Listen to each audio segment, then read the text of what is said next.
Voici une urne dans laquelle je vais effectuer 2 tirages. Il y a 3 boules rouges et une boule jaune. 2 tirages seront effectués et je cherche la probabilité de tirer au moins une boule jaune lors des 2 tirages sans remise, c'est-à-dire je ne remettrai pas dans l'urne la première boule tirée. Je vais représenter cette situation à l'aide d'un arbre de probabilité.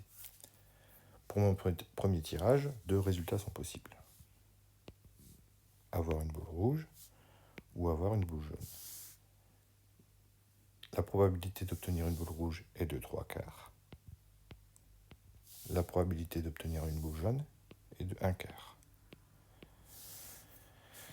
Si au premier tirage, j'ai tiré une boule rouge, il me reste encore une fois 2 possibilités. Soit je tirerai une boule rouge au deuxième tirage, soit je tirerai une boule jaune. Dans mon urne actuellement, il y a 3 boules, 2 rouges et une jaune.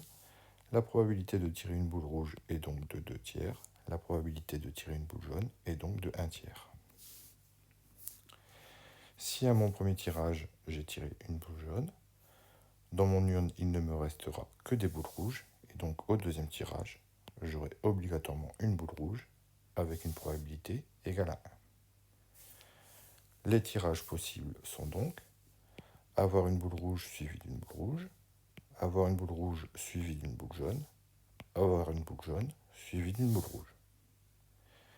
Les 2 situations qui me donnent le résultat que je souhaite, c'est-à-dire avoir au moins une boule jaune, se trouvent ici. Pour calculer la probabilité, je vais prendre le chemin emprunté pour arriver au résultat souhaité, c'est-à-dire 3/4 fois 1/3. 3/4 fois 1/3 donne un résultat égal à 1/4, où je vais prendre le chemin emprunté ici pour arriver à ce résultat en faisant 1/4 fois 1, qui est égal à 1/4. Ces 2 résultats-là correspondent à mon attente.